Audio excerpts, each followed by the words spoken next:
다 같이 자리에서 일어서시기 바랍니다. 디모데전서 1장 15절부터 17절 말씀입니다. 같이 한 목소리로 낭독함으로 주일 예배 시작하도록 하겠습니다. 미쁘다 모든 사람이 받을 만한 이 말이요 그리스도 예수께서 죄인을 구원하시려고 세상에 임하셨도다 하였도다. 죄인 중에 내가 괴순이라. 그러나 내가 긍휼을 입은 까닭은 예수 그리스도께서 내게 먼저 일체 오래 참으심을 보이사 후에 주를 믿어 영생을 얻는 자들에게 본이 되게 하려 하심이라.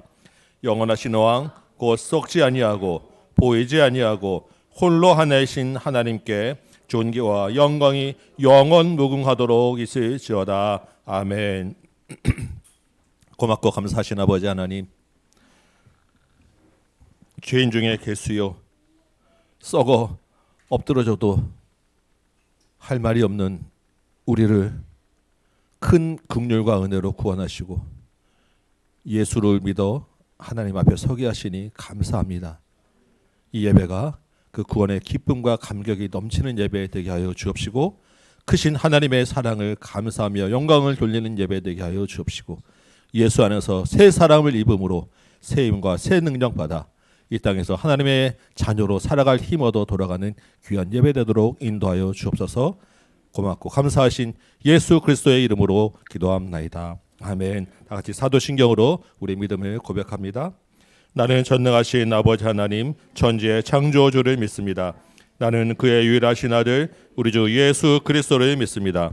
그는 성녀로 잉태되어 동정녀 마리에게서 나시고 본디오 빌라도에게 고난을 받아 십자가에 못 박혀 죽으시고 장사된 지 사흘 만에 죽은 자 가운데서 다시 살아나셨으며 하늘에 오르시어 거기로부터 살아있는 자와 죽은 자를 심판으로 오십니다. 나는 성령을 믿으며 거룩한 공교회와 성도의 교제와 죄를 용서받는 것과 몸의 부활과 영생을 믿습니다. 아멘. 앉으시기 바랍니다. 446장입니다. 우리 같이 찬양합니다.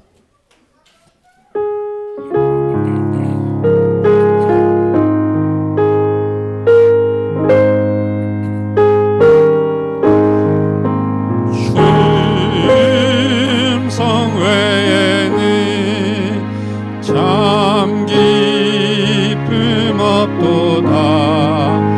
날 사랑하신 주 늘 계시옵소서.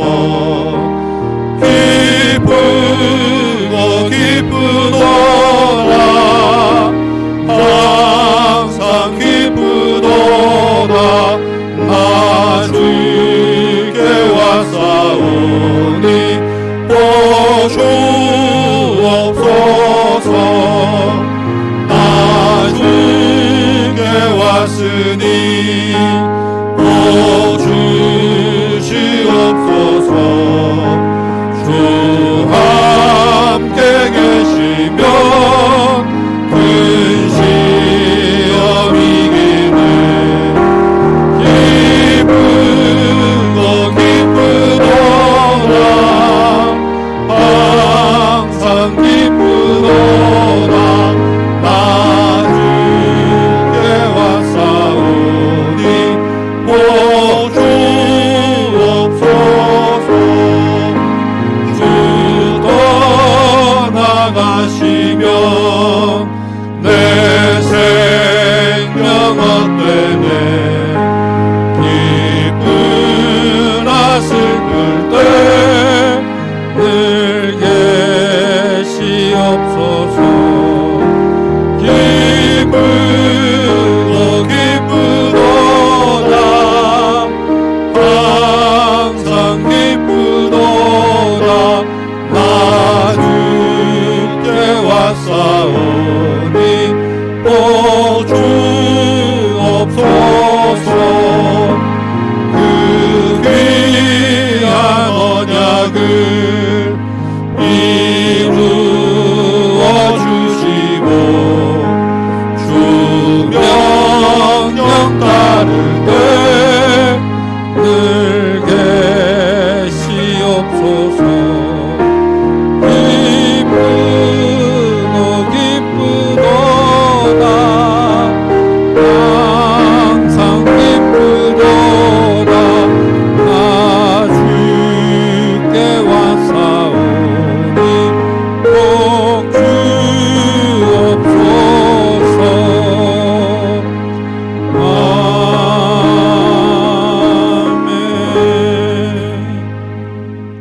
위대하시고 거룩하신 천지 만물의 창조주 하나님, 부족한 우리 죄인들의 감사와 영광과 찬양을 받아 주옵소서.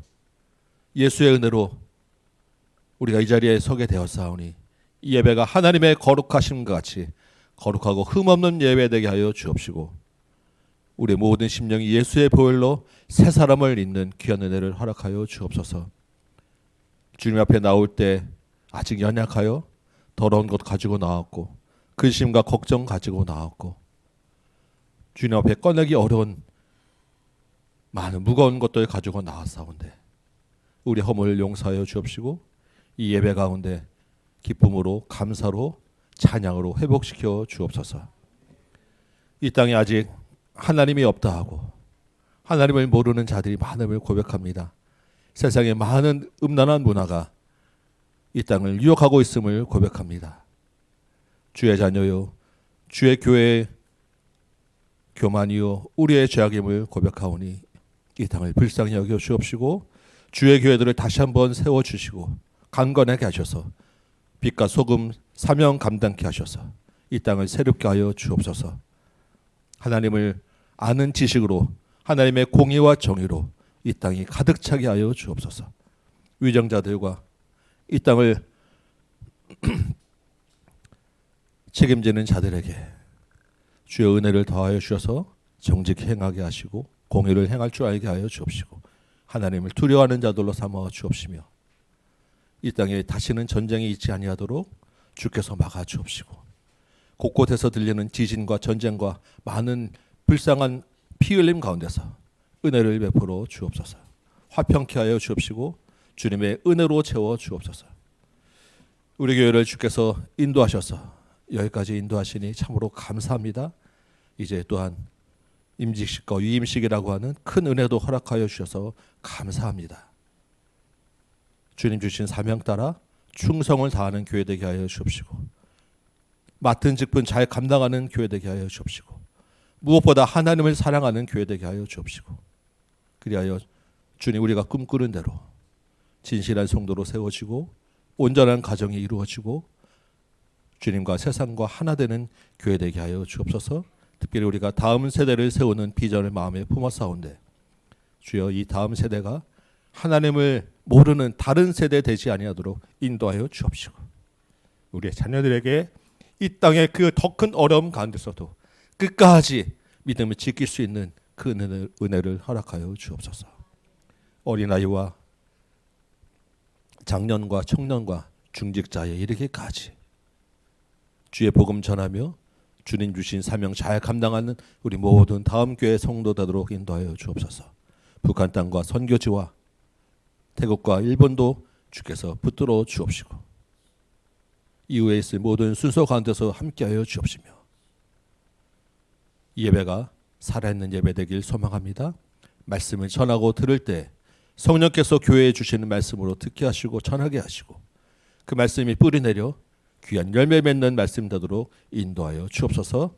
모든 것 주님께 맡기며 예수님의 이름으로 기도함나이다. 아멘.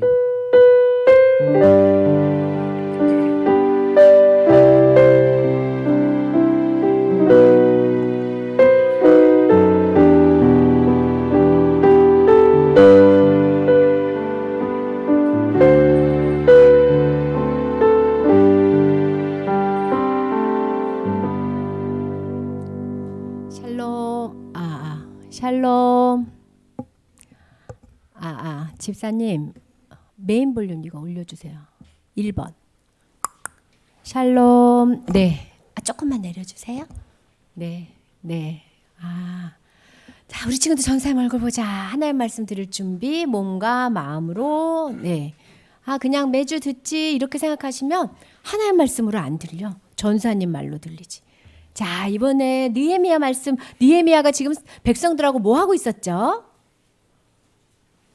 성전을 짓고 있었어. 성벽을 짓고 있었어요. 성벽, 성전은 있었어요. 네, 성전은 1차에서 돌아온 사람들이 있었어. 그래서 성벽을 짓고 있었죠. 성벽을 짓고 있는데 다 같이 짓고 있었는데, 짓고 있는데 저절로 척척척 된 게 아니라 누가 나타났죠? 맞아. 방해하는 사람들이 나타났지. 처음에는 뭘로 방해했지? 말로써. 니네들이 짓는 것 갖고 되겠어 하고 우리를 비웃었어. 그래도 열심히 성전을 지으니까 그 다음에 뭐 했지? 전쟁을 일으키려고 그랬어. 쳐들어가자. 저주를 죽이자. 그래도 열심히 막 군대를 막 화살을 가지고 막 하나님께 기도하고 열심히 지으니까 또 어떻게 됐어? 그 다음에 무슨 일이 있었어? 우리들 중에 부자하고 가난한 사람들이 마음이 나눠지는 사람들의 마음이 나눠지는 일이 있어서 나 더 이상 성벽 안 지을래요. 백성들 사이에 갈라지는 일이 있었어요. 기억나죠? 그래도 열심히 느헤미야가 하나님을 모르는 자들이 우리들이 이렇게 갈라지면 비웃습니다. 우리들이 서로 사랑하고 하나가 되어야 돼요. 하나님을 무서워해야 돼요. 백성들아 힘을 내라. 부자들아 어떻게 하라 했지? 세금을 걷지 마. 아니 이자를 받지 마. 가난한 사람한테 좀 도와줘. 나도 그랬잖아. 그래서 사람들이 다 그렇게 순종했죠. 느헤미야가 그렇게 살아주니까 그래 우리 하나님을 두려워해야지. 그래서 느헤미야를 써. 하나님 맨날 어려운 일일 때마다 느헤미야가 누구한테 기도했다고요? 하나님께 하나님 기억하세요. 하나님 도와주세요. 이렇게 기도했다고. 벌써 봐. 말로 공격했죠. 전쟁 일으키려고 그랬죠. 안에서는 싸움이 났죠. 3번이나 어려움이 있었는데 무사히 넘어갔어요. 그런데 오늘 성경 말씀을 읽어보세요. 시작. 마지막. 그럼 몇 번째 공격이에요? 4번째 공격이야. 무슨 일을 하는데 4번이나 공격을 당하는 거예요. 그런데 이겼어? 졌어요? 이긴 거야. 완공했잖아. 이 4번의 어려움을 뚫고 이긴 거예요. 한번 보세요. 자, 와 성벽이 다 완성되었다. 전사님 보세요. 앞에 보세요. 그림 보세요. 네. 다 완공되었다. 근데 구멍 뚫려 있어. 뭐가 완성 안 됐어요? 문이 완성이 안 됐어요. 자, 이제 문만 달면 돼. 그러면 이제 물은 금세 달거든요. 야, 이제 끝이다. 이러고 있는데 이제 다 했다 이러고 있는데 편지가 띵 하고 나타난 거야. 왜 무슨 편지가 왔냐면 도비야, 산발라, 게셀. 이 사람들 기억나죠? 도비야, 산발라, 게셀이 처음부터 얼라리 하고 놀렸던 사람이야. 이 사람들이 안 돼. 성문까지 달면 진짜 안 돼. 이제 그냥 둘 수가 없어. 누구를 없애야 되겠다? 느헤미야를 없애야 되겠다. 그러면 성문을 못 닫 거야. 그래서 가장 치열한 전쟁은 뭐냐면 가장 지도자를 공격하는 전쟁이야. 그래서 어떻게 했냐면 머리를 막 썼어. 느헤미야를 가서 잡아와야 되는데 우리가 가면 이스라엘 백성들이 막 보호할 거 아니야. 그러니까 느헤미야를 나오라고 해야 되니까 느헤미야한테 편지 쓰자. 느헤미야야, 우리가 너를 만나야 되겠으니까 오너 평지로 오너라. 평지에서 만나자. 왜 우리가 괜히 의논할 일이 있어? 이제까지는 괴롭혔잖아요. 근데 이제는 안 괴롭히려고 편지를 쓰는 거야. 안 그런 척하고. 근데 느헤미야가 딱 보니까 수상쩍거든. 가야 될까요? 말아야 될까요? 안 가기로 했어. 아이고 우리가 아직 성문을 다 못 지었어요. 성문을 달기 전까지 어떻게 내가 가겠어요? 이 공사를 어떻게 중지하겠어요? 다 완성되면 만납시다. 그런데 그 편지를 몇 번 보낸 줄 알아? 1번 보내고 몇 번 보냈을까? 2번 보내고 또 몇 번 보냈을까? 3번 보내고 또 몇 번 보냈을까? 몇 번 보냈을 것 같아. 4번 보내고 그 다음 또 몇 번 보냈을까? 5번째 보냈어. 5번째는 좀 다르죠. 생긴 게. 저건 뭐냐면 안 묶었어. 다 볼 수 있게. 가지고 가는 사람 다 보고 지나가는 사람 다 볼 수 있도록 묶지도 않고 헐렁헐렁 보냈어. 속으로 뭐라냐면 이걸 다 봐라. 이걸 다 봐라. 그 편지 안에 뭐라고 써있냐면 다 봐라. 뭐라고 써있냐면 한번 열어볼게. 짠, 그 편지 안에 뭐라고 써있길래 이걸 다 봤으면 싶었지? 이렇게 생각해. 느헤미야야, 네가 왕이 되려고 그러지? 느헤미야가 지금 왕 되려고 선박 세워요? 아니야. 그런데 일할 때는 왕처럼 일하잖아. 여러분 이렇게 하십시오. 이렇게 하십시오. 이렇게 왕처럼 일하잖아. 그러니까 이렇게 얘기하는 거야. 느헤미야야, 네가 성벽 다 세우고 진짜 거기 왕이 되려고 그러지? 근데 지금 이 땅은 누가 왕이냐면 아닥사스다 왕이 왕이거든. 그 왕이 네가 그런 줄 알고 너를 잡으러 온다. 너 목숨이 위험해. 어서 나와. 우리가 너를 도와줄게. 우리 연합하자. 이제 안 괴롭힐게. 진짜야 가짜야? 가짜야. 그래서 느헤미야가 어떻게 했냐면 이렇게 이씨 이 편지를 탁탁 들고 보니까 이씨 이 사람들 마음 다 알아. 그래서 편지를 갖고 온 사람한테 소리 질렀어. 니네가 지어낸 말이다. 내가 무슨 왕이 되려고 그래. 니네가 지어낸 말이지. 니네가 지어낸 말이다. 이렇게 얘기하고 그래서 그 말 딱 한마디 해놓고선 우리 백성들한테 움직이지 마라. 흔들리지 마라. 그래놓고선 누구한테 기도해? 하나님한테 기도하는 거야. 하나님 이제 성문 하나만 지으면 돼요. 하나님 내가 어떻게 해달라고? 내 손에 힘있게 해주세요. 느헤미야가 손에 힘이 이렇게 자꾸 빠졌거든. 자기 마음을 못 알아주니까 힘이 자꾸 빠지니까 누구한테 기도하는 거예요? 하나님한테. 하나님 양공할 수 있도록 힘을 주세요. 하나님 도와주세요. 어떻게 됐을까? 4번째 공격이 끝났어. 그럼 몇 번째 공격이 시작될까 이제? 5번째 공격이 시작되는 거예요. 몇 번 공격 받았어요? 5번 공격이. 이 5번째 공격은 산발락 게셀 도비아가 한 게 아니야. 우리 아비암이라는 사람이 있는데 집에서 안 나오는 거예요. 갑자기 어디 아픈가? 스바냐. 아이씨 헷갈렸어요. 스바냐. 전사님 계속 사람 이름이 헷갈려가지고 스마냐라는 사람이 집에서 안 나오는 거야. 아니 아픈가? 왜 안 나오지? 굉장히 중요한 사람이었거든. 그래서 누가 찾아갈게요? 찾아갔어. 어디가 아픈데 안 와요? 같이 성문을 지읍시다. 우리 편인 줄 알고. 그랬더니 뭐라고 얘기하냐면 지금 큰일 났어요 느헤미야. 산발락 게셀 도비아라는 사람이 당신을 죽이려고 쳐들어온대요. 그럴 것 같죠? 그러니까 나랑 오늘 밤에 어디 가냐면 성전에 쏙 들어가서 외소라는 곳에 꽁꽁 숨어 있읍시다. 안 그러면 당신 오늘 밤에 죽어요. 그러니까 느헤미야가 생각하니까 정말 죽을 수도 있을 것 같아. 그죠? 칼 들고 와서 자기만 딱 죽일 수도 있을 것 같아. 숨을 수도 있어. 목숨이 위험하니까. 숨어야 되겠어요? 말아야 되겠어요? 느헤미야가 아니요. 아니 왜 안 숨으려고 그래요? 죽을 수도 있다는데요. 오늘 밤만 숨으면 되는데요. 내가요 하나님 일을 하는 총독이에요. 백성들에게 여러분 힘을 내세요 이래놓고서 나 혼자 숨을 수 없어요. 그리고요 중요한 거 하나 더 있는데요. 더 중요한 거 뭐냐면요. 그 성전 외소는요 나는 못 들어가요. 제사장님만 들어가는 곳이에요. 그게 율법이에요. 하나님 말씀이에요. 내가 나무 뒤에는 숨을 수 있어도 어디 뒤에는 안 숨어? 외소에는 안 숨어. 왜? 율법을 어기는 거니까요. 목숨이 위험한데도 하나님의 말씀을 기억해내는 거예요. 느헤미야 대단하지. 유아야 총 탁 들고 예수님 믿으면 죽는다 그러는데 하나님의 말씀을 딱 기억해내고 예수님 믿을래요 이러려면 얼마나 말씀을 기억하고 살아야 될까? 그치? 느헤미야가 목숨이 위협한데도 말씀을 기억할 거예요. 그리고 집에 갔어. 집에 갔는데 가면 생각해보니까 이상하다. 이해하고 하는 말이 어때? 똑같네. 나중에 알고 보니까 돈 받고 이렇게 나를 골탕을 먹였구나. 그래서 어떻게 했어? 하나님! 저는 하나님을 믿습니다. 하나님이 저를 도와주세요. 성문을 왕성하고 성벽을 완성할 수 있도록 도와주세요. 몇 번째 공격까지 끝났을까? 5번째 공격까지 끝났어요. 그리고 나서 어떻게 됐을까? 진짜 성벽이 성문까지 달려서 완성이 됐어요. 여러분 이 성벽이 몇 년 동안 무너져 있었다고? 기억나요?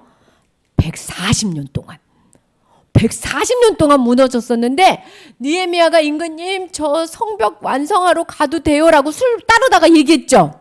그리고 나서 성벽이 완성될 때까지 6개월이 지난 거예요. 그리고 성벽을 정말 공사하기 시작한 때부터 며칠 만에 완공이었냐면 52일 만에 완공이었던 거예요. 우와 140년 동안 안 됐는데 며칠 만에 됐어? 52일 만에. 그 사이에 몇 번의 공격이 있었어요? 5번에. 와 하나님 일이 너무 어려워. 봐봐 성벽을 완성할 때 첫 번째 공격, 두 번째 공격, 세 번째 공격, 네 번째 공격, 다섯 번째 공격. 다섯 번째 공격은 전사님 안 갖고 왔는데 이 공격 누가 할까요? 성벽이 완성되면 어느 나라가 튼튼해지었죠? 하나님 나라가 튼튼해지니까 누가 하는 걸까요? 산발락 게셀 도비아 안에 누가 움직이는 걸까요? 네, 사탄이 계속 사람들 마음속에서 계속 일하는 거야. 보이지 않게. 그런데 아니 전사님이 궁금한 거야. 하나님은 뭐 하냐고. 하나님은 사단은 이렇게 우리를 공격을 5번이나 하는데 하나님은 뭐예요? 왜 우리 공격을 안 막아줘요? 아니 막아줬으니까 완공은 됐겠지만 왜 어렵게 해주세요? 계속 왜 어려운 일 안 생기게?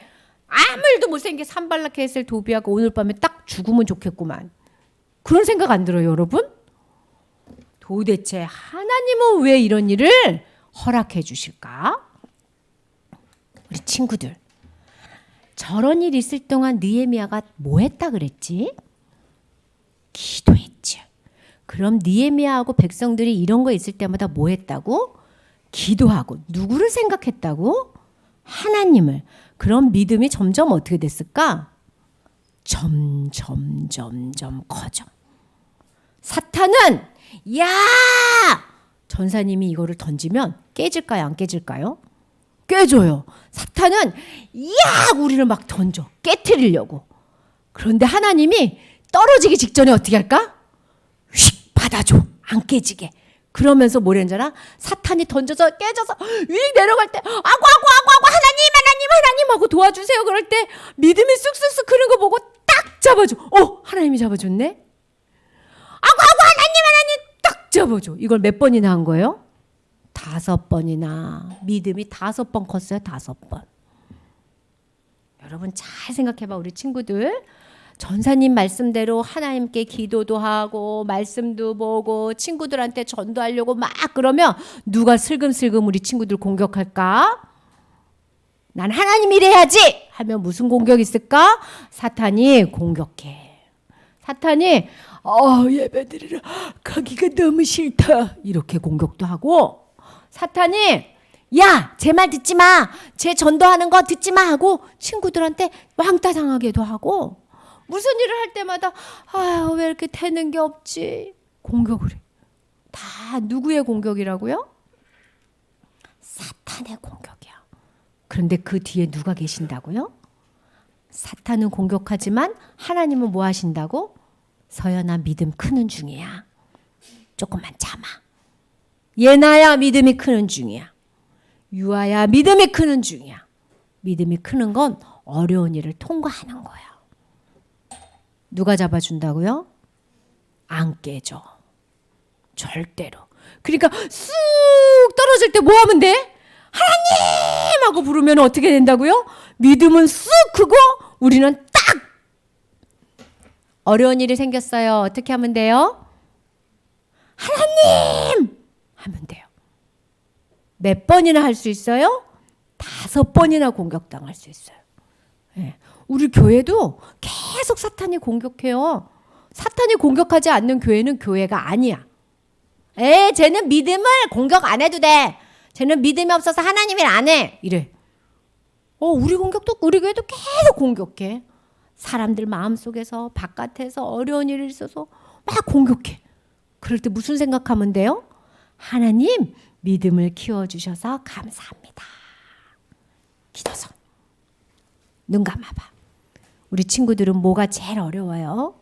하나님한테 순종하려고 그러는데 무슨 어려움이 생겨요?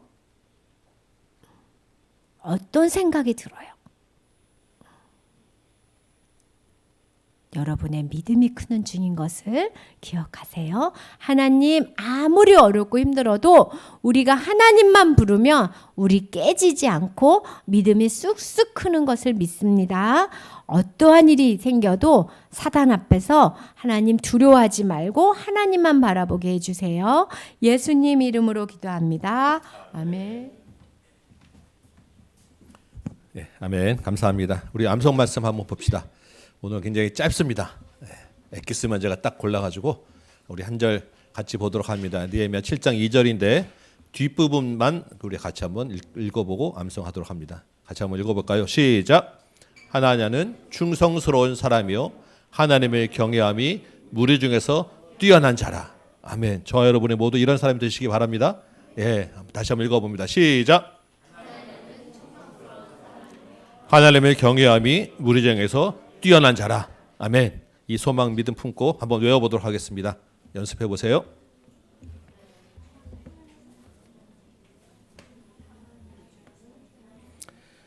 하나냐는 충성스러운 사람이요 하나님을 경외함이 무리 중에서 뛰어난 자라.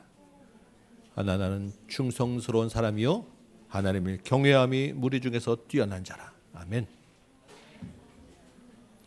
하나냐는 충성스러운 사람이요 하나님을 경외함이 무리 중에서 뛰어난 자라. 아멘. 하나냐는 충성스러운 사람이요 하나님을 경외함이 무리 중에서 뛰어난 자라. 아멘. 예. 하나님을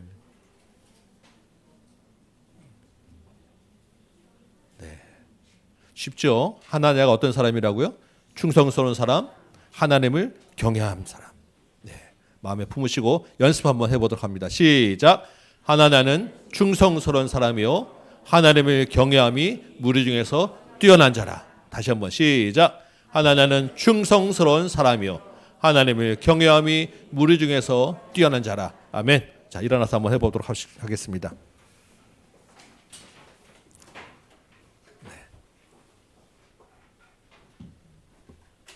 우리 모두가 이런 사람 되기 바랍니다. 한번 외워보도록 합니다. 시작.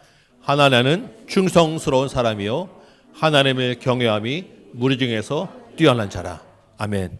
오늘 우리에게 주시는 하나님의 말씀 제가 받들어 읽습니다. 느헤미야 7장 1절에서 4절 말씀 제가 읽도록 하겠습니다. 느헤미야 7장 1절에서 4절입니다. 성벽의 건축 때문에 문짝을 달고 문지기와 노래하는 자들과 레위 사람들을 세운 후에 내 아우 하나니와 영문의 관원 하나냐가 함께 예루살렘을 다스리게 하였는데 하나냐는 충성스러운 사람이요 하나님을 경외함이 무리 중에서 뛰어난 자라. 내가 그들에게 이르기를 해가 높이 뜨기 전에는 예루살렘 성문을 열지 말고 아직 파수할 때 곧 문을 닫고 빗장을 지르며 또 예루살렘 주민이 각각 자기가 지키는 곳에서 파수하되 자기 집 맞은편을 지키게 하라 하였노니 그 성읍은 광대하고 그 주민은 적으며 가옥은 미처 건축하지 못하였음이니라. 아멘. 앉으시기 바랍니다. 오늘 이 말씀으로 사람을 세우다라고 하는 제목으로 같이 한번 은혜를 나눕니다. 예, 드디어 지난주에 성벽 공사가 완공되었죠. 마지막까지 대적들이 정말 집요한 공격을 했었는데 마침내 성문을 닫았습니다. 52일 만에 성벽 공사가 완전히 끝났습니다. 성벽이 무너진 때로부터 140년이 넘게 방치된 성벽이었고 6개월의 어려운 시간을 지나 성벽이 완공되었는데 얼마나 이 사람들이 감격스럽겠습니까? 느헤미야의 마음이 정말 어떻게 할 수 없는 감격이 있었을 거예요. 그러면 저 같으면 조금 그래도 내가 좀 수고하지 않았습니까? 라는 자랑 좀 할 만하지 않습니까? 우리가 봐도 느헤미야는 충분히 그럴 만한 자격이 있습니다. 그런데 느헤미야가 어떻게 이야기하죠? 6장 16절이었죠. 철저하게 하나님께로 이 공을 돌렸습니다. 사람이 수고하였지만 이 역사를 이루신 이는 하나님이셨다라고 지난주에 우리가 고백하는 말씀을 보았습니다. 하나님이 역사하셔서 대적과 주위와 이방 족속들이 다 두려워하고 크게 낙담하게 되었다라고 마지막 결론을 내렸어요. 여러분, 우리 공동체에서 서로의 수고를 알아주는 것, 감사하고 기억해 주는 것은 정말 필요한 일이고 좋은 일입니다. 많이들 그렇게 격려해 주시기 바랍니다. 오늘 교회 행사를 앞두고 여러분 지금 많이 정말 수고하셨어요. 교회가 또 완전히 바뀌지 않았습니까? 여러분 아침부터 음식 해오시느라고 얼마나 또 바쁘셨어요? 오늘 또 이후에 주차로, 청소로, 식당으로 정말 많은 수고를 하실 것입니다. 너무나도 감사드립니다. 그런데 혹시나 여러분의 수고와 헌신을 다 기억 못하더라도 여러분 너무 서운해하지 마시기 바랍니다.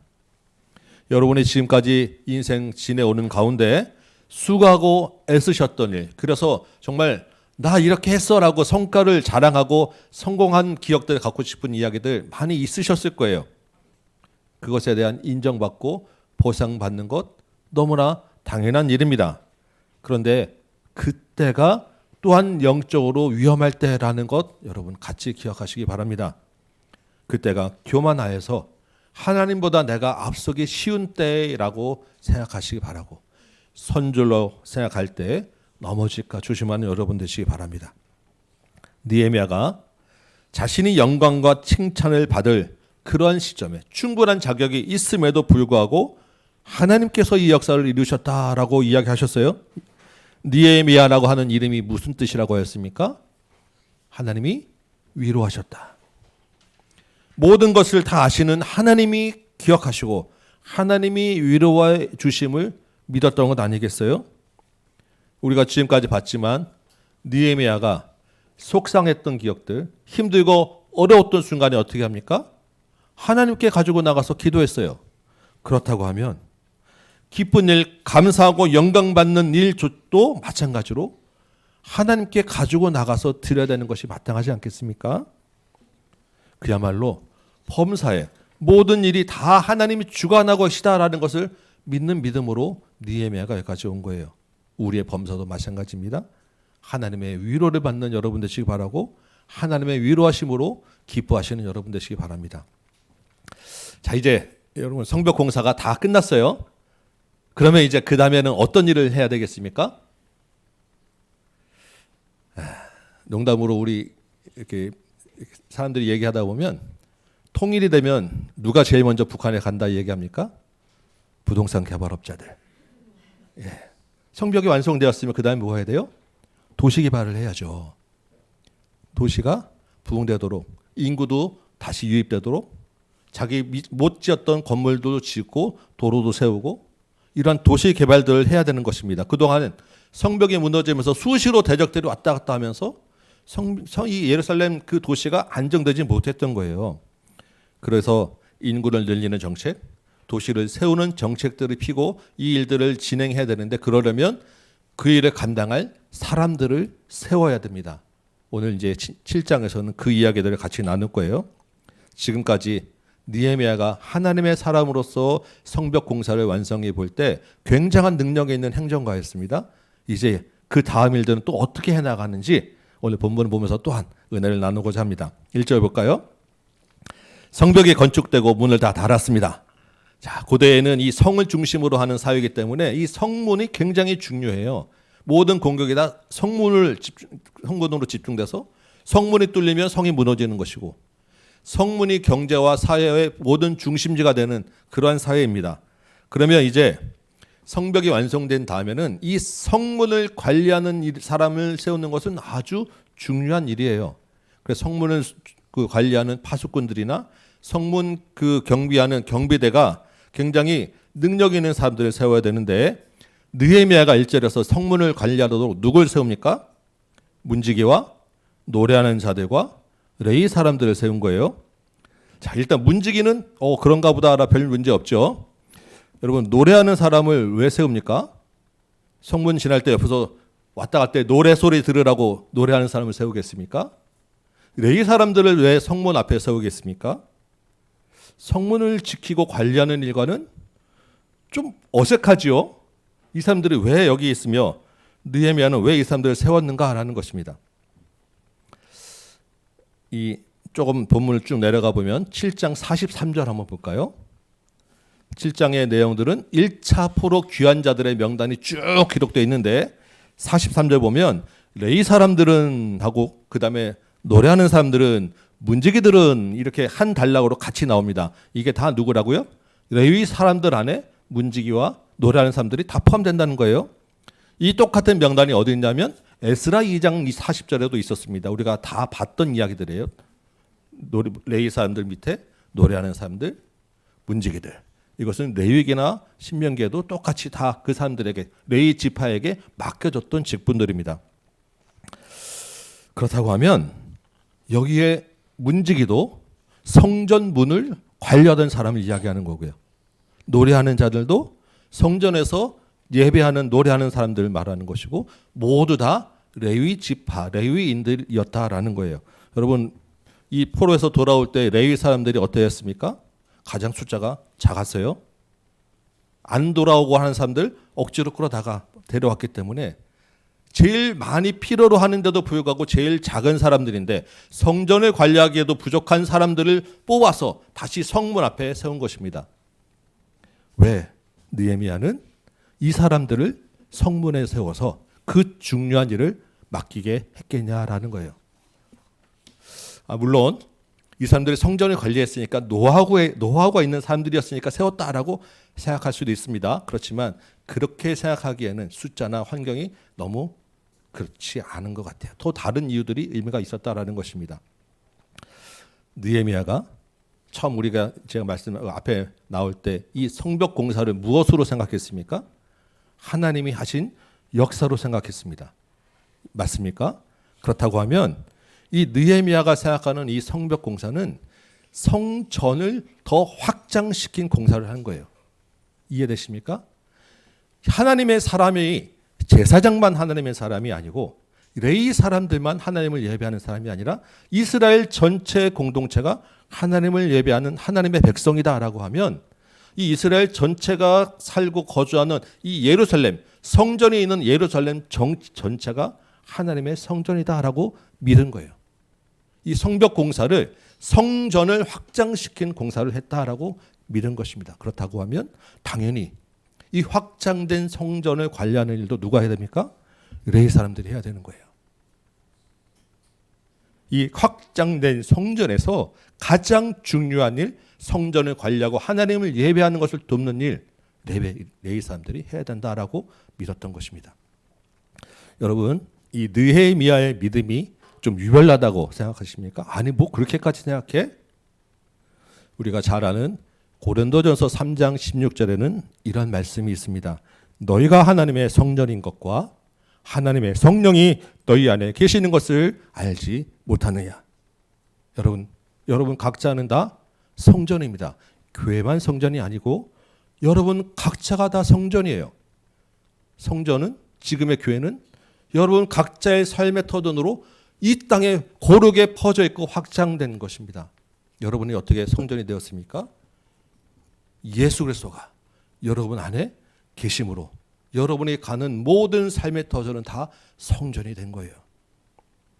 우리 각자는 그 삶의 터전이 하나님의 나라가 되어서 그 하나님의 나라의 문을 관리하는 문지기입니다.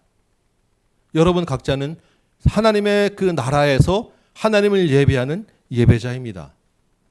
여러분 각자는 그 삶의 터전에서 하나님을 드러내는 성전 관리자라는 것입니다. 여러분이 뚫리면 그곳에서 하나님 나라가 뚫리는 거예요. 우리가 지난주에 같이 말씀 나눴습니다.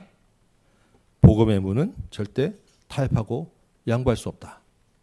우리가 서는 그곳에서 신앙의 양심을 지켜내는 것이 우리의 사명이다라고 말씀을 나눴었습니다. 왜요? 우리 각자가 하나님 나라의 문지기이기 때문입니다. 여러분, 이 믿음 가지고 여러분의 삶의 현장에서 하나님을 예배하는 저 여러분 되시기 바라요. 하나님 나라는 딴 데 있지 아니하고 여러분 우리의 삶의 터전으로 이 땅 가득히 확장되었고 앞으로도 더 확장돼 나갈 것입니다. 자, 다음 구절 한번 볼까요?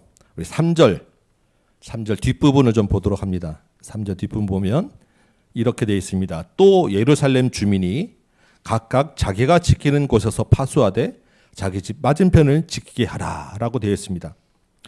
여러분, 성벽이 완공되었지만 아직 대적들은 호시탐탐 예루살렘을 노리고 있습니다. 언제 공격해 올지 모르는 상황이에요.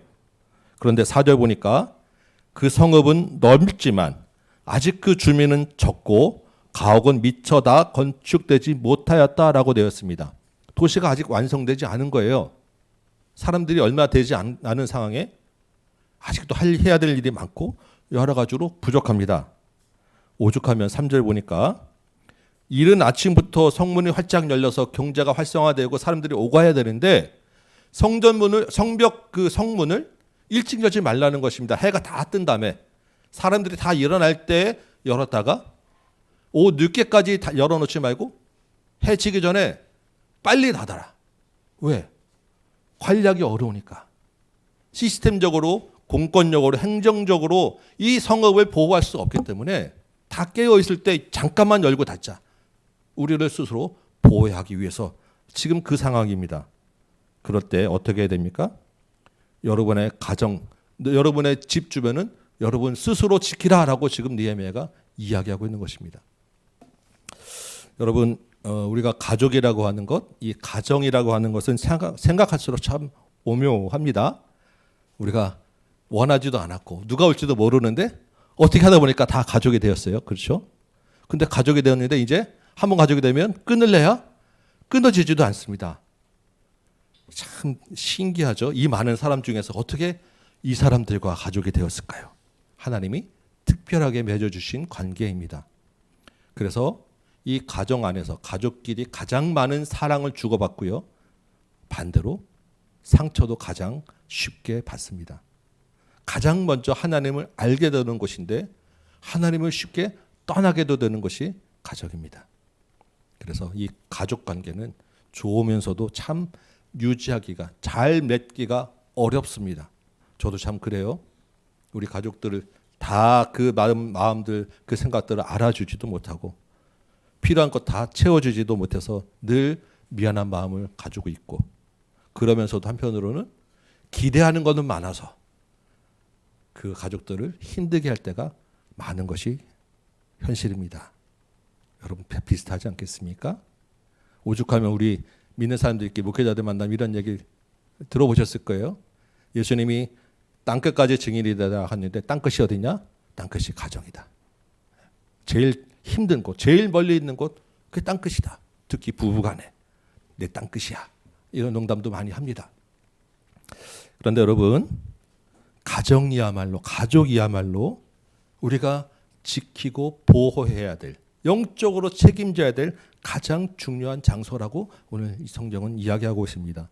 그래서 이 가정은 교회가 책임질 수도 없고 다른 사람이 책임질 수도 없다라고 이야기하는 거예요. 각자가 자기 집 맞은편에서 오는 대적들을 싸우고 지키고 대적해야 된다라고 이야기하는 것입니다. 부부가 서로를 책임져야 되고요. 부모는 자녀를 책임지고 자녀는 부모를 돌봐야 하는 것입니다. 이렇게 말씀드리지 않아도 가족에 대한 영적 책임감 여러분 이미 충만하실 거예요. 그렇지만 한 번 더 기억하시기 바랍니다. 영적으로 가정을 세우는 일은 우리 각자에게 맡겨주신 일이다라는 것 여러분 기억하시기 바라고 그 책임을 맡으시기 바랍니다. 특별히 이번 초천장치 작정자 명단을 쭉 보니까 아직 믿지 않는 부모와 배우자와 형제들의 이름이 참 많습니다. 여러분 잘 작정하셨고요. 그분들 위해서 오랫동안 기도해 오셨을 것이라고 믿습니다. 주께서 이미 작정하실 때 우리의 기도를 들으신 줄 믿으시기 바라고, 이 믿음과 소망 가지고 낙심하지 마시고 포기하지 마시고 끝까지 기도하는 여러분 되시기 바랍니다. 이제 하나 더 보겠습니다. 우리 2절 말씀 볼까요? 2절 보니까 느헤미야가 예루살렘을 다스릴 행정가로 두 사람을 세웁니다.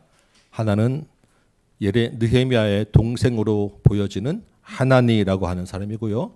또 한 사람은 영문의 관원이라고 소개된 하나냐라고 하는 사람입니다. 하나니, 하나냐 이름이 비슷하죠. 그래서 일부 성경학자들은 이게 한 사람이다라고 생각하는 사람도 있는데 이 설명이나 전체 문맥을 봐서는 다른 사람으로 보입니다. 두 사람을 세운 걸로 보여져요. 하나니는 느헤미야의 친동생으로 보여집니다. 그러면 느헤미야도 이게 혈연 관계는 좀 어쩔 수 없구나라고 혹시 우리가 생각할 수 있는데, 여러분 이 하나니는 느헤미야 앞에서 한번 나왔었죠. 여러분 기억하시죠? 어떤 사람입니까? 처음에 예루살렘 성벽이 무너지고 불탔을 때 느헤미야에게 와서 이 사실을 알리고 도움을 요청한 사람이 하나니입니다. 느헤미야로 하여금 성벽 공사에 마음을 가지게 한 사람이에요. 그렇다고 하면 행정가로 다스릴 사람을 세울 만한 충분한 공이 있지 않겠습니까? 그 공에 대한 보상을 받을 만하지 않겠습니까? 그런데 그런 공에 대한 보상도 있지만 이 하나니라고 하는 사람의 성품이 어떤 사람이냐라는 것입니다. 여러분 우리가 그냥 일반적으로 쉽게 생각할 수 있을지 모르겠지만 예루살렘에서 바벨론은 정말로 몇 달이 걸려서 올 굉장히 멀고 험한 길이에요.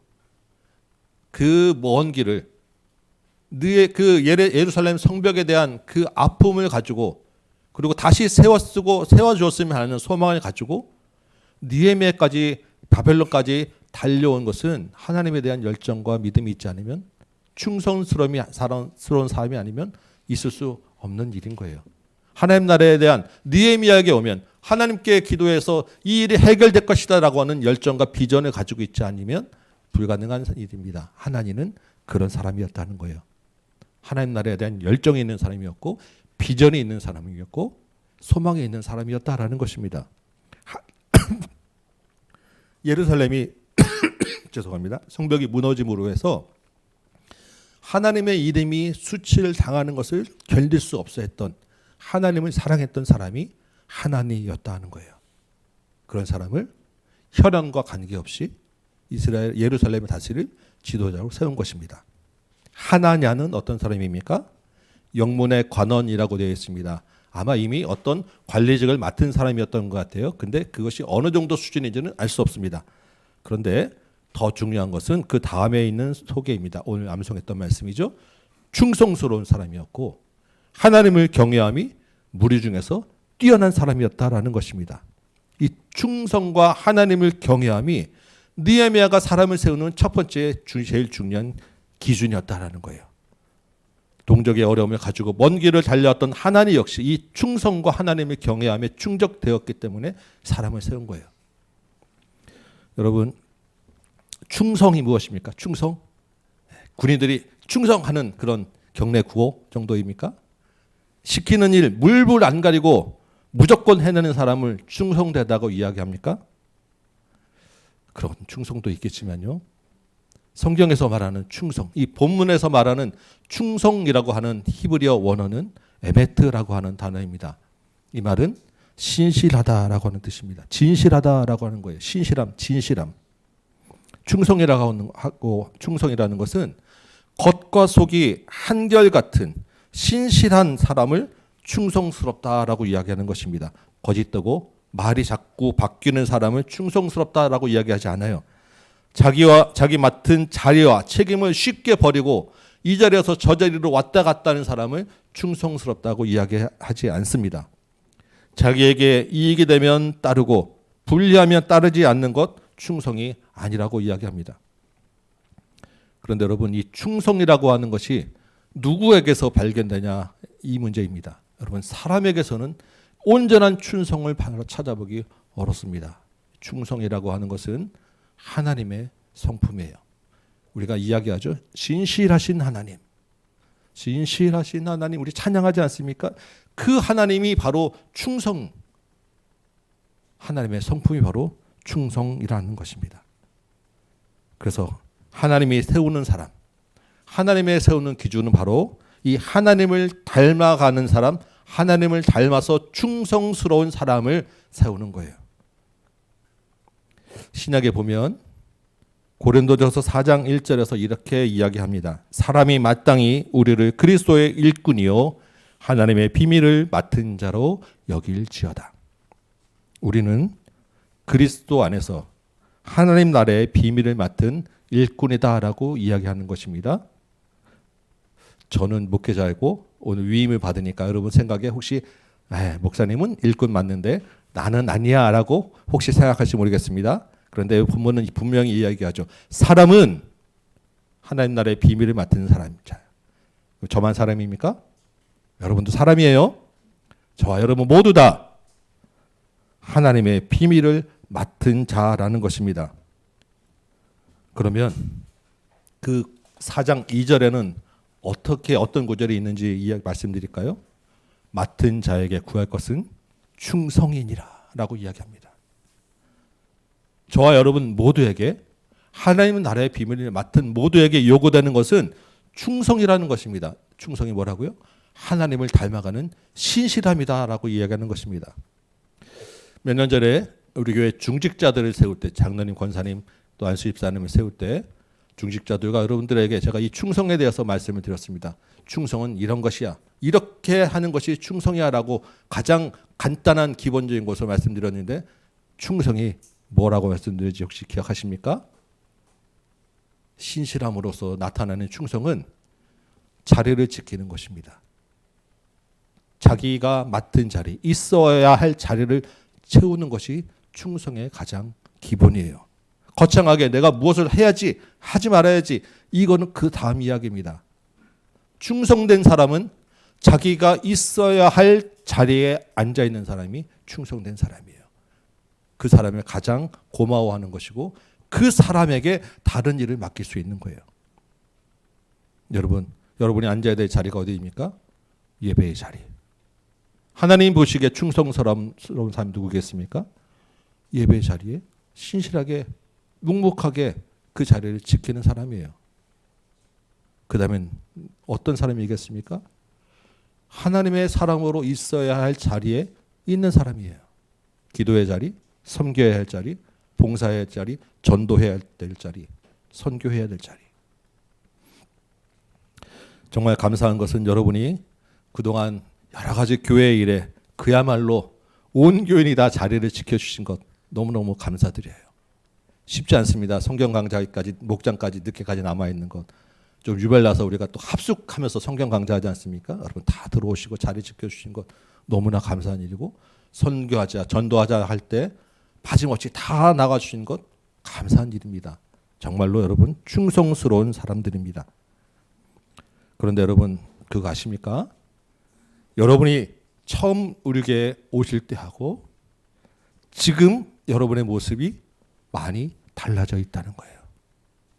자리를 지키는 충성스러운 사람을 하나님은 하나님 닮아가는 사람으로 만들어가고 있다는 것입니다. 그냥 하나님 닮아가는 거 되지 않아요. 충성스럽게 신실하게 자리를 지킬 때 그 나도 모르게 하나님 닮아가는 사람으로 만들어지는 것입니다. 디모데전서 1장 12절 한번 찾아볼까요?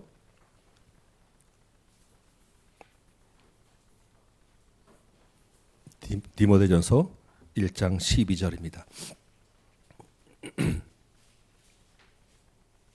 우리 찾으셨으면 한 목소리를 한번 같이 읽도록 하겠습니다. 시작. 나를 능하게 하신 그리스도 예수 우리 주께 내가 감사함은 나를 충성되이 여겨 내게 직분을 맡기심이라. 아멘. 여러분 사도 바울이 뭐라고 이야기합니까? 자신을 충성되이 여겨 주셨다. 충성되이라고 하는 말은 신뢰할 만한 사람으로, 믿을 만한 사람으로 여겨 주셨다라고 이야기하는 것입니다. 그 다음 13절 볼까요? 바울이 자기가 원래 어떤 사람이라고 이야기합니까? 비방자요, 박해자요, 폭행자라고 이야기합니다. 자기는 전혀 신뢰할 만한 충성된 사람이 아니라고 이야기하는 거예요. 맞죠? 바울이 어떤 사람이었어요? 예수를 믿는 사람들을 잡아 죽이려고 다니는 그런 사람이었지 않습니까? 그래서 15절 끝부분에 보니까 이렇게 이야기합니다.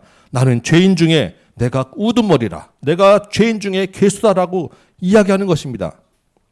그런데 그런 죄인 중에 괴수인 바울에게 우리 주님이 찾아가 주셔서 그 바울의 인생을 바꿔주셨다라는 거예요.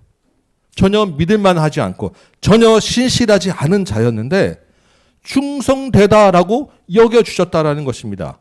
그리고 그 바울에게 하나님의 비밀을 맡은 직분을 주셨다라는 것입니다. 오늘 위임식과 임직식이 있습니다. 저희는 여러분이 어떻게 보실지 모르겠지만 전혀 충성된 사람들이 아닙니다. 신실하지도 못합니다. 겉과 속이 다른 사람이에요. 제 속으로 여러분은 어떻게 생각하시지 아십니까? 말은 안 해서 그렇지. 그런데 저희를 충성되이 여겨 주셨어요. 말씀을 맡은 자로, 전하는 자로 세워 주셨습니다. 여러분은 어떻습니까? 저희보다는 조금 나은 분으로 저는 믿습니다. 그렇지만 하나님 앞에서 여러분의 신실함을 자랑할 만 하십니까? 그런 우리를 충성되이 여겨 주셔서 하나님 나라의 일꾼으로 맡겨주셨다라는 것입니다. 그래서 여러분, 이 주님의 충성된 일꾼으로 맡겨진 자들이 가져야 할 정말 중요한 자세가 무엇이라고 여러분 아십니까? 무엇인지 아십니까? 가장 우리가 가져야 될 첫 번째는 오늘 본문 느헤미야 7장 2절에 나오는 이 충성 다음에 나오는 단어입니다. 하나님을 두려워하는 것, 하나님을 경외하는 것입니다. 공포의 대상으로 하나님을 삼으라는 것이 아닙니다. 하나님을 하나님의 자리에, 우리의 주인의 자리에 모시라는 거예요. 하나님을 하나님의 자리에, 우리의 주인에 모시는데 그 주인 대신 하나님이 어떤 분이냐면 한없이 선하시고 은혜 베푸시기에 신실하신 분이다라는 것을 여러분 믿고 따르라는 것입니다. 그러기에 죄인의 괴수도 모자라는 우리를 충성되이 여겨주셨다라는 것 기억하시며 그 맡겨진 자리를 감당할 수 있게 되는 것입니다. 오늘 느헤미야 본문은 하나님의 나라를 세우는 사람들은 어떤 사람들인가? 그 하나님 나라를 세우는 사람들의 조건과 그 사람들은 어떤 책임을 가지고 있는가에 대하여 이야기합니다. 각자의 삶의 터전에서, 각자의 자리에서 성전의 문지기로서의 책임을 다하는 사람들이다라고 이야기하고 있습니다. 하나님을 예배하고 복음을 사수하며 신앙의 양심을 따라 신실하게 사람들이 하나님이 세우는 사람들이다라고 이야기하셨어요. 또한 우리의 가정, 각자의 가정을 영육간에 지키고 보호할 책임자로 세우셨다.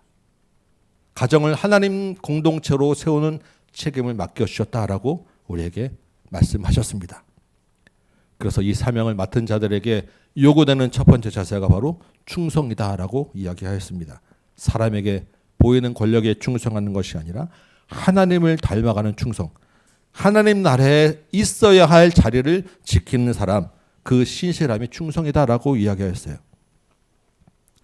여러분 각자의 삶의 터전에서 성전의 문지기로서 충성을 다하시기 바랍니다. 여러분의 가정에서 여러분 가정을 지키고 보호해야 하고 하나님의 영적 공동체를 세워야 할 그 책임을 다하는 충성스러운 일꾼이 되시기 바랍니다. 세상과 구별되지 마시고 있어야 될 자리 지키는 충성스러운 여러분 되시기 바라요. 그런데 결정적으로 우리가 기억해야 될 가장 중요한 것은 이 충성이 내 힘으로 되는 것이 아니라는 것입니다. 내가 충성한다고 되는 것이 아니라는 거예요.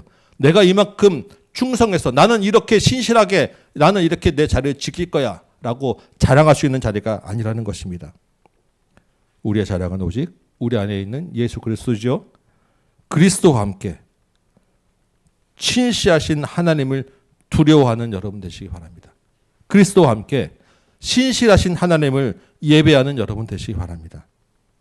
그 예배하는 자리에서 신실하신 하나님이 전혀 충성되지 못한 우리를 충성되이 여겨 주실 것입니다. 그래야요. 충성된 하나님 나라의 문지기로 삼아 주실 것이고 각 가정을 지키는 책임자로 삼아 주실 것이고 하나님 나라의 비밀을 맡은 자로 세워 주실 것입니다. 이 한 주간도 우리 주님과 함께 하나님 나라의 충성된 일꾼으로 사명 감당하는 저와 여러분 되시기를 주님의 이름으로 축원합니다. 우리 찬송 한 장 부르고 말씀 생각하며 기도하도록 하겠습니다. 214장입니다. 214장. 내 모습 이대로 주 받아 주옵소서. 우리 같이 한번 찬양하고 말씀 붙잡고 기도합니다.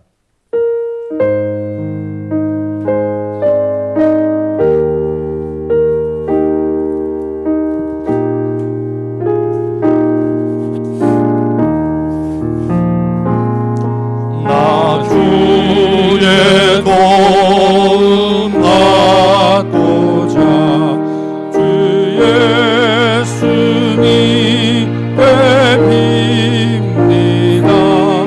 그 구원하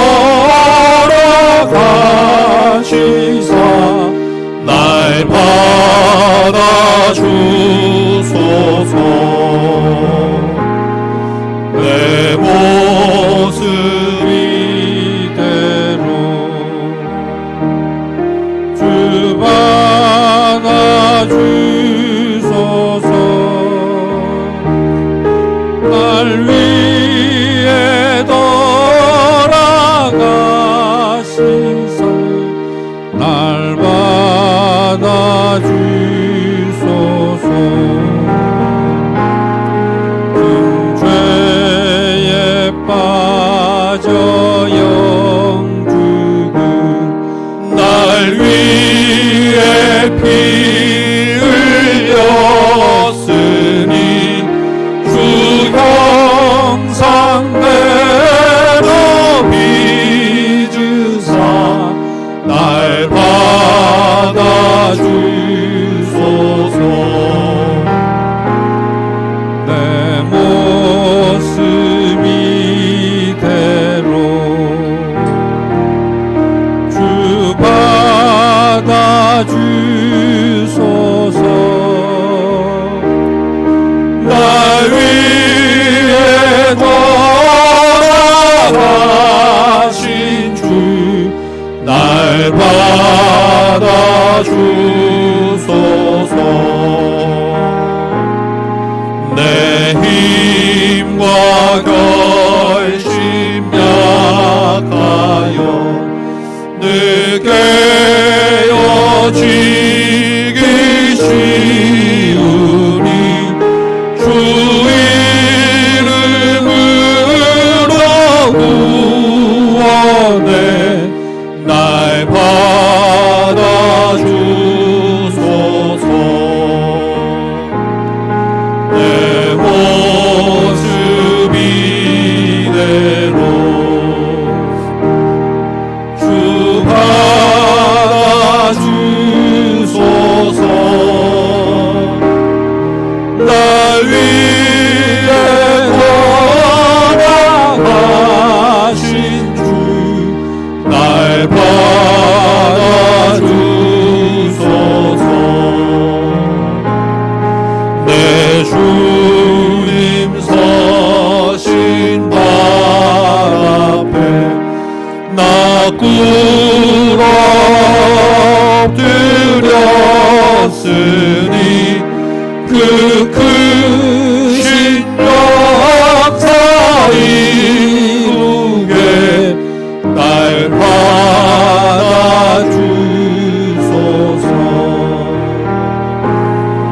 내 모습 이대로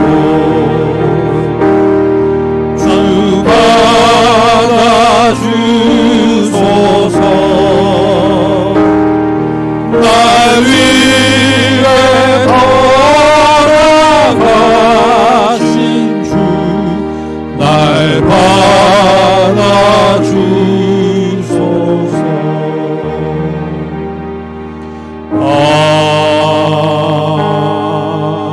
아멘. 우리 한 목소리로 같이 말씀 붙잡고 기도합시다. 전혀 충성되지 못한 우리를 충성되이 여겨서 하나님 나라의 비밀을 맡은 자로 세워주셨어요. 주님, 내 힘으로 할 수 없습니다. 우리 안에 있는 성령의 인도하심 따라서 내 삶의 터전에서 하나님 나라의 문지기로 사명 감당하게 하여 주옵소서. 내 삶의 터전에서 하나님을 예배하는 예배자로 살게 하여 주옵소서. 우리 가정을 영적 공동체로 세우는 책임이 있음을 기억합니다. 주여, 우리 가정을 돌봐 주십시오. 우리 가정에 영적 사명을 맡은 자로 주님 인도하여 주옵소서. 교회를 세우고 하나님 나라를 세워가며 있어서 하나님을 경외하고 두려워하며 신실하신 하나님을 닮아가는 우리로 사용하여 주옵소서. 같이 한번 말씀 붙잡고 우리 주신 사명 따라 같이 한번 기도하는 시간 갖도록 합니다. 기도하겠습니다. 고맙고 감사하신 아버지 하나님, 충성되지 못한 죄인의 개수와 같은 충성되게 여겨주시고 하나님 나라의 직분을 맡겨주시고 신뢰할만 자로 하나님 불러주시니 참으로 감사합니다. 고맙고 감사하신 아버지 하나님의 크신 은혜를 따라 지금 이 자리에 서서 내가 감당할 수 없는 자리에 섰사오니 주님 이 사람을 감당할 수 있도록 주께서 은혜도 허락하여 주옵시고 능력도 허락하여 주옵시고 말씀도 허락하여 주옵시고 무엇보다도 하나님을 두려워하고 경외하는 마음을 갖게 하여 주옵소서. 내 힘으로 내가 자랑하는 것이 아니라 내가 받아 마땅한 보상이라고 내놓으라고 요구하는 것이 아니라 하나님 나는 정말로 이 자리에 설 수 없는 죄인임을 고백하는 겸손한 것을 참된 나의 죄의 고백이 있게 하여 주옵소서. 정말로 하나님을 하나님의 자리에 모시고 신실하신 하나님을 따르며 찾아가며 그 인도하심 따라 은혜를 따라 사모하는 정말 되게 하여 주옵시고 그래 하나님 이 땅의 많은 세상의 환난과 어려움과 위협 가운데서 하나님 충성되게 그 자리를 지키는 자 되게 하여 주옵소서. 말씀의 자리 예배의 자리를 지키는 자 되게 하여 주옵소서. 복음이 있는 자리에 서게 하여 주옵시고 진리가 있는 곳에 서게 하여 주옵시고 하나님의 말씀이 있는 곳에 신앙의 양심을 따라 살게 하여 주옵시고 주님 앞에서 충성되이 여기는 자로 세워 주옵소서. 무엇보다 하나님의 말씀을 맡은 하나님 나라의 비밀을 맡은 자이오니 하나님 우리가 가는 모든 삶의 터전에서 하나님 나라의 비밀이 알려지게 하여 주옵시고 주의 말씀이 전해지게 하여 주옵시고 하나님의 이름이 높아지게 하여 주옵소서. 하나님 나라의 영광이 우리 손에 달려있음을 주님 기억합니다. 주님 우리 각자를 붙들어 주셔서 하나님 나라의 일꾼으로 삼아 주옵소서. 우리 각 가정마다 하나님께 기도하는 기도 제목들이 있습니다. 하나님 그 기도 제목들 가운데 하나님 함께 하셔서 하나님의 살아계심을 믿게 하여 주옵시고 무엇보다 하나님이 가정의 주인됨을 믿고 하나님을 섬기는 영적 공동체 되게 하여 주옵시고 그래 하나님 각 가정에 믿지 아니하는 가족들을 놓고 기도하는 자들 있사오니 하나님 그 눈물로 주님께 나아가는 기도 제목들이 있사오니 하나님 기억하셔서 하나님 너무 오래 끌지 말게 하시고 하나님 그 가족들을 불러주시고 구원하여 주옵시고 하나님의 능력을 나타내 주옵소서. 온전한 가정으로 삼아주셔서 하나님을 믿고 따르며 찬양하는 가정 되게 하여 주옵소서. 주여 아버지 하나님 가라오케는 그 다음 세대들을 붙잡아 주셔서 하나님 이 아이들이 하나님 나라의 충성된 일꾼 삼아 주옵시고 이 땅의 말씀의 빛이 희미해져가는 이 시대에 주의 말씀을 붙잡고 있어야 될 자리를 지켜내는 믿음의 자리를 지켜내는 주께서 충성되다고 불러주시는 주의 일꾼으로 삼아 주옵소서. 아버지 이를 위하여 기도하고 주여 우리의 자녀들에게 은혜를 내려 주옵소서. 주님 붙잡아 주옵소서. 함께하여 주옵소서. 우리 한 번만 더 기도합시다. 오늘 세워지는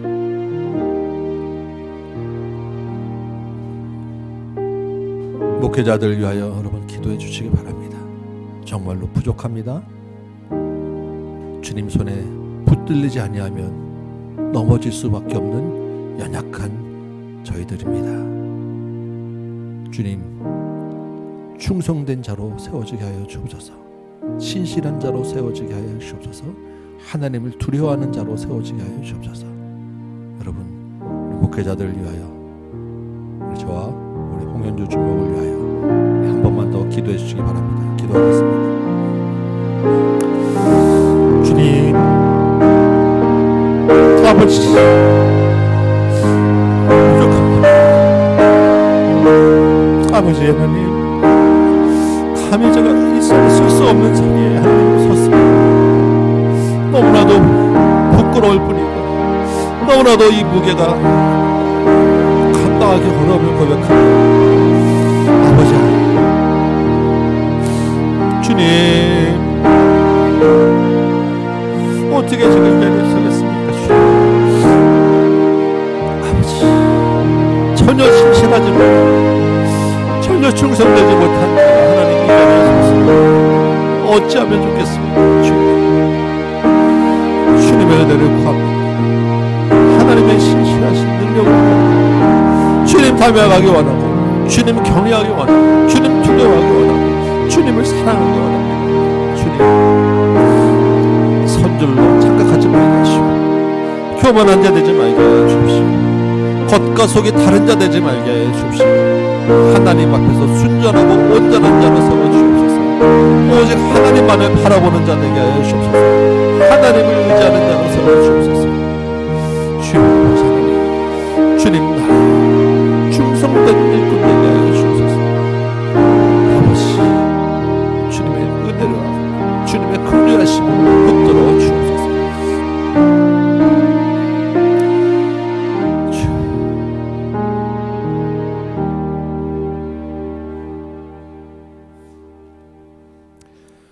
높고 감사하신 아버지 하나님, 죄인 중에 괴수인 우리를 하나님 나라의 비밀을 맡은 자로 불러주셔서 감사와 영광을 드립니다.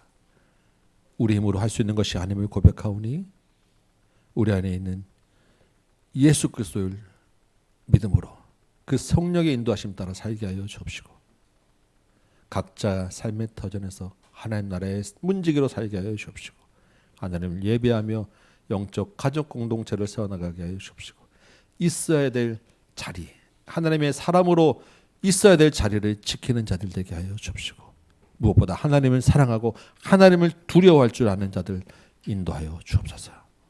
특별히 오늘 임직식과 위임식이 있습니다. 정말로 부족하게 짝이 없는 저희를 주의 종의 자리에, 이 자리에 세워주셨사오니 주께서 우리를 붙들어 주셔서 교만하지 말게 하시고 오직 하나님만 바라보고 의지하는 믿음의 종 삼아 주옵소서. 각 가정마다 각자가 드리는 예물이 있고 주님 앞에 드려진 예물이 있사오니 수고하는 그 삶의 현장에서 그 손에 복 내려 주옵시고, 하나님을 경외하는 자들에게 이 땅에 기름지고 하늘의 신령한 것들로 채워주심을 경험하게 하여 주옵시고, 더 큰 것, 나의 모든 것 주님께 드릴 수 있는 믿음으로 자라게 하여 주옵소서. 예물이 가는 곳마다 우리 주님의 이름이 드러나게 하여 주옵소서. 이제는 우리 구주 예수 그리스도의 은혜와 하나님 아버지의 크고 무한하신 사랑하심과 성령님의 감화 감동 역사하심이 여기 모인 모든 심령들 머리머리 위에, 주의 몸된 제단 위에, 조국 교회와 선교의 현장 위에, 북한 땅에 이르기까지 지금부터 영원토록 함께 계실지어다. 아멘.